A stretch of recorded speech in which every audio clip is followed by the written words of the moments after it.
Job notes YouTube চেনেললৈ আপোনালোকক স্বাগতম জনাইছোঁ। বন্ধুসকল, গোসাইগাঁও কলেজৰ পৰা এখন নতুন এডভাৰটাইজমেণ্ট পাব্লিছ কৰিছে আৰু এই এডভাৰটাইজমেণ্টখনত গ্ৰেড 3, গ্ৰেড 4ৰ পৰা আৰম্ভ কৰি হায়াৰ লেভেলৰ পোষ্টলৈকে ভালে কেইটামান পোষ্ট ভেকেণ্ট থকা বুলি কৈছে। তো ইয়াতে কি পোষ্ট খালী আছে, টোটাল কিমান ভেকেঞ্চি আছে, ইয়াতে কোনে কোনে এপ্লাই কৰিব পাৰিব ইত্যাদি সকলোবোৰ কথা আমি এই ভিডিঅ'টোত আলোচনা কৰিম। তো আহক একো দেৰি নকৰাকৈ আমি আমাৰ অফিচিয়েল ৱেবছাইট jobnotes.in ভিজিট কৰোঁ। বন্ধুসকল, এই ৱেবছাইটটোত এই এডভাৰটাইজমেণ্টখনৰ সকলোবোৰ তথ্য দিয়া আছে। তো প্ৰথমতে ইয়াতে দিয়া আছে যে টোটাল 9টা পোষ্ট আছে টিচিং আৰু নন টিচিং ষ্টাফৰ। আমি যদি অলপ তললৈ স্ক্ৰল কৰোঁ, ইয়াতে দিয়া আছে notification published by Gossaigaon college. Total vacant post ইয়াতে 9টা বুলি দিয়া আছে আৰু মোড অফ এপ্লিকেশ্যন দিয়া আছে অফলাইন। তো এই পোষ্টকেইটাৰ কাৰণে আপোনালোকক অফলাইন মোডত এপ্লাই কৰিব লাগিব। ইয়াতে পোষ্টকেইটাৰ নাম দিয়া আছে। প্ৰথমতে ইয়াতে দিয়া আছে প্ৰিন্সিপালৰ পোষ্টটো খালী আছে আৰু তাৰপিছত দিয়া আছে এছামিছ ডিপাৰ্টমেণ্টত এছিষ্টেণ্ট প্ৰফেচৰৰ পোষ্ট খালী আছে, বড়ো ডিপাৰ্টমেণ্টত এছিষ্টেণ্ট প্ৰফেচৰৰ পোষ্ট খালী আছে আৰু এটা এছিষ্টেণ্ট প্ৰফেচৰৰ পোষ্ট খালী আছে হিষ্টৰী ডিপাৰ্টমেণ্টত। তাৰপিছত আৰু দিয়া আছে জুনিয়ৰ এছিষ্টেণ্টৰ এটা পোষ্ট খালী আছে, এইটো গ্ৰেড 3 লেভেলৰ পোষ্ট হয়, আৰু লেবৰেটৰী বিয়াৰৰ পোষ্ট আছে, এইটো গ্ৰেড 4 লেভেলৰ পোষ্ট হয়। আৰু এটা এক্সট্ৰাকৈ দিয়া আছে গ্ৰেড 4, মানে এইটো আপোনাৰ চকীদাৰৰ পোষ্ট হয়। ভেকেঞ্চি ডিটেইলছ যদি আমি চাওঁ, ইয়াতে দিয়া আছে প্ৰিন্সিপালৰ পোষ্ট, তো অবভিয়াছলি এটাই থাকিব, এইটো আনৰিজাৰ্ভড হয়। তো সকলোবোৰ কেটেগৰী কেণ্ডিডেটছে এই পোষ্টটোৰ কাৰণে এপ্লাই কৰিব পাৰিব। এছিষ্টেণ্ট প্ৰফেচৰ এছামিছ ডিপাৰ্টমেণ্টত যোনটো পোষ্ট আছে এইটো পোষ্ট আনৰিজাৰ্ভড হয়। বড়ো ডিপাৰ্টমেণ্টৰ এছিষ্টেণ্ট প্ৰফেচৰৰ পোষ্টটো এইটো আনৰিজাৰ্ভড হয়। হিষ্টৰী ডিপাৰ্টমেণ্টত যোনটো এছিষ্টেণ্ট প্ৰফেচৰৰ পোষ্ট খালী আছে এইটো SC কেটেগৰী কেণ্ডিডেটছৰ কাৰণে আপোনাৰ ৰিজাৰ্ভড হয়। তাৰপিছত জুনিয়ৰ এছিষ্টেণ্ট, ইয়াতে টোটাল 2টা পোষ্ট খালী আছে। ইয়াৰে এটা পোষ্ট আনৰিজাৰ্ভড হয় আৰু এটা পোষ্ট STP কেটেগৰীৰ কেণ্ডিডেটছৰ কাৰণে ৰিজাৰ্ভড হয়। লেবৰেটৰী বিয়াৰৰ ইয়াতে এটা পোষ্ট খালী আছে, এইটো OBC কেটেগৰীৰ কেণ্ডিডেটছৰ কাৰণে ৰিজাৰ্ভড হয় আৰু এইটো গ্ৰেড 4 লেভেলৰ পোষ্ট হয়। আৰু এটা এক্সট্ৰাকৈ দিয়া আছে গ্ৰেড 4, এইটো চৌকিদাৰৰ পোষ্ট হয়। ইয়াতে চৌকিদাৰৰ কাৰণে 2টা পোষ্ট খালী আছে আৰু এই 2টা পোষ্ট আনৰিজাৰ্ভড হয়। এপ্লিকেশ্যন ফিত দিয়া আছে ইয়াতে প্ৰিন্সিপাল পোষ্টটোৰ কাৰণে 2000 টকা এপ্লিকেশ্যন ফি পে' কৰিব লাগিব। এছিষ্টেণ্ট প্ৰফেচৰৰ পোষ্ট যিকেইটা আছে সেইকেইটাৰ কাৰণে এপ্লাই কৰিব হ'লে 1500 টকা এপ্লিকেশ্যন ফি পে' কৰিব লাগিব। আৰু জুনিয়ৰ এছিষ্টেণ্ট পোষ্টটোৰ কাৰণে 350 টকা এপ্লিকেশ্যন ফি পে' কৰিব লাগিব। আৰু লেবৰেটৰী বিয়াৰাৰ আৰু গ্ৰেড 4, ইয়াতে কিন্তু 2টা পোষ্ট আছে। লেবৰেটৰী বিয়াৰাৰ এইটো গ্ৰেড 4 লেভেলৰ পোষ্ট হয় আৰু এটা এক্সট্ৰাকৈ দিয়া আছে গ্ৰেড 4, এইটো চকীদাৰৰ পোষ্ট হয়। তো এই 2টা পোষ্টৰ কাৰণে 200 টকা এপ্লিকেশ্যন ফি পে' কৰিব লাগিব। ইয়াতে mode of payment of application fee দিয়া আছে ডিমাণ্ড ড্ৰাফ্ট। তো আপোনালোকক এই এপ্লিকেশ্যন ফি ডিমাণ্ড ড্ৰাফ্টৰ থ্ৰুৱেদি পে' কৰিব লাগিব। আৰু ইয়াতে লিখা আছে যে demand draft should be drawn in favour of secretary Gossaigaon college, Gossaigaon, payable at Gossaigaon. Important dates যদি আমি চাওঁ, এই এডভাৰটাইজমেণ্টখন পাব্লিছ হৈছে 10 ডিচেম্বৰ তাৰিখে আৰু এপ্লিকেশ্যন জমা লোৱাৰ লাষ্ট ডেট হৈছে 10 ডিচেম্বৰৰ পৰা 15 দিনৰ ভিতৰত। তো 10 ডিচেম্বৰৰ পৰা 15 দিনৰ ভিতৰত আপোনাৰ এপ্লিকেশ্যন গৈ গোসাইগাঁও কলেজৰ অথৰিটিৰ হাতত জমা হ'ব লাগিব।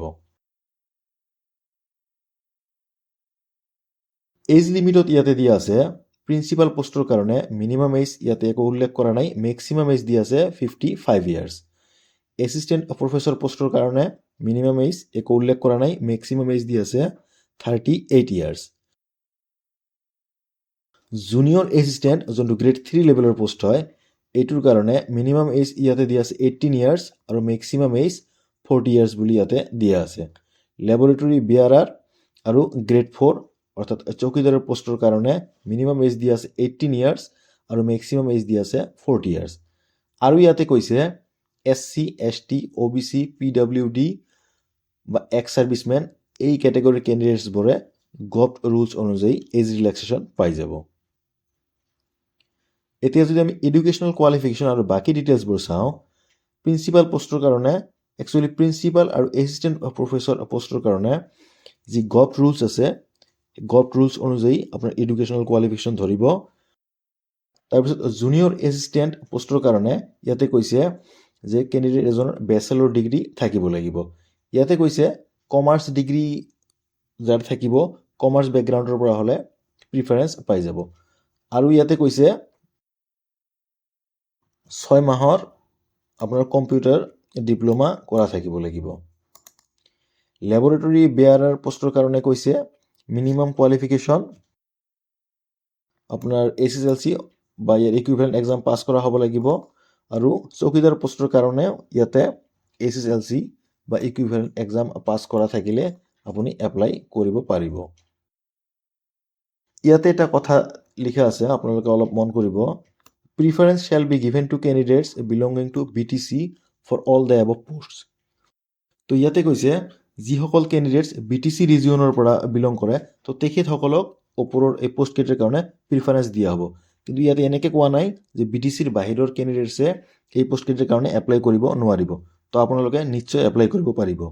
তেখেতসকলক প্ৰিফাৰেঞ্চ দিয়া হ'ব, এইটো বেলেগ কথা। এতিয়া যদি আমি এপ্লিকেশ্যন প্ৰচেছ চাওঁ, ইয়াতে প্ৰিন্সিপাল আৰু এছিষ্টেণ্ট প্ৰফেচৰ পোষ্টৰ কাৰণে DSCৰ যি প্ৰিছক্ৰাইবড এপ্লিকেশ্যন ফৰ্মেট আছে, সেই দুখনৰ থ্ৰুৱেদি এপ্লাই কৰিব লাগিব। ইয়াতে প্ৰিন্সিপালৰ কাৰণে বেলেগ এটা এপ্লিকেশ্যন ফৰ্মেট হ'ব আৰু এছিষ্টেণ্ট প্ৰফেচৰ পোষ্টৰ কাৰণে বেলেগ এটা এপ্লিকেশ্যন ফৰ্মেট হ'ব। এই দুয়োখন এপ্লিকেশ্যন ফৰ্মেট আপোনালোকে ডাউনলোড কৰাৰ কাৰণে ডাউনলোড লিংক ইয়াতে তলতে পাই যাব। মই আপোনালোকক দেখাই দি আছোঁ। এইখন ইয়াতে ক্লিক কৰিলে আপোনালোকে প্ৰিন্সিপাল পোষ্টৰ কাৰণে যি এপ্লিকেশ্যন ফৰ্মেটখন আছে সেইখন ডাউনলোড কৰি ল'ব পাৰিব। আৰু ইয়াতে ক্লিক কৰি এছিষ্টেণ্ট প্ৰফেচৰ পোষ্টৰ কাৰণে এপ্লাই কৰাৰ কাৰণে যি এপ্লিকেশ্যন ফৰ্মেট আছে সেইখন আপুনি ডাউনলোড কৰি ল'ব পাৰিব। তাৰপিছত জুনিয়ৰ এছিষ্টেণ্ট, লেবৰেটৰী বেয়াৰাৰ আৰু গ্ৰেড 4 পোষ্টৰ কাৰণে আপোনালোকক আমাৰ আসাম গভৰ্ণমেণ্টৰ যি ষ্টেণ্ডাৰ্ড এপ্লিকেশ্যন ফৰ্ম আছে সেইখনৰ থ্ৰুৱেদি এপ্লাই কৰিব লাগিব। এই ষ্টেণ্ডাৰ্ড এপ্লিকেশ্যন ফৰ্মখনৰ লগতে আপোনাক আপোনাৰ কমপ্লিট বায়'ডাটা আৰু মেট্ৰিকৰ পৰা আৰম্ভ কৰি আপোনাৰ যিবোৰ আপোনাৰ টেষ্টিমনিয়েলছ আছে, মানে যিবোৰ আপোনাৰ চাৰ্টিফিকেট মাৰ্কশ্বিট ইত্যাদি আছে, সেই সকলোবোৰ এই এপ্লিকেশ্যন ফৰ্মখনৰ লগত আপোনাক এটাচ কৰি দিব লাগিব।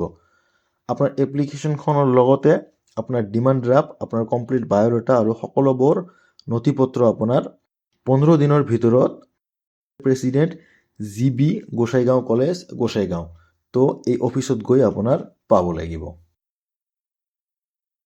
আপোনালোকে যদি অফিচিয়েল এডভাৰটাইজমেণ্টখন পঢ়ি চাব বিচাৰে, তো আপোনালোকে এইটো লিংকত ক্লিক কৰি অফিচিয়েল এডভাৰটাইজমেণ্টখন পঢ়ি চাব পাৰিব। আৰু ষ্টেণ্ডাৰ্ড এপ্লিকেশ্যন ফৰ্ম ডাউনলোড কৰাৰ লিংক ইয়াতে দিয়া আছে। যিসকল কেণ্ডিডেটছে ষ্টেণ্ডাৰ্ড এপ্লিকেশ্যন ফৰ্ম ডাউনলোড কৰিব বিচাৰে, তো আপোনালোকে ইয়াতে ক্লিক কৰি ষ্টেণ্ডাৰ্ড এপ্লিকেশ্যন ফৰ্ম ডাউনলোড কৰি ল'ব পাৰিব। আৰু এই অফিচিয়েল এডভাৰটাইজমেণ্টখনৰ লিংক আপোনালোকে এই ভিডিঅ'ৰ ডিছক্ৰিপশ্যনতো পাই যাব। আপোনালোকে বিচাৰিলে তাতে ক্লিক কৰি অফিচিয়েল এডভাৰটাইজমেণ্টখন পঢ়ি চাব পাৰিব। তো বন্ধুসকল, আশা কৰোঁ ভিডিঅ'টো আপোনালোকক ভাল লাগিছে। যদি ভাল লাগিছে লাইক এটা কৰি দিব।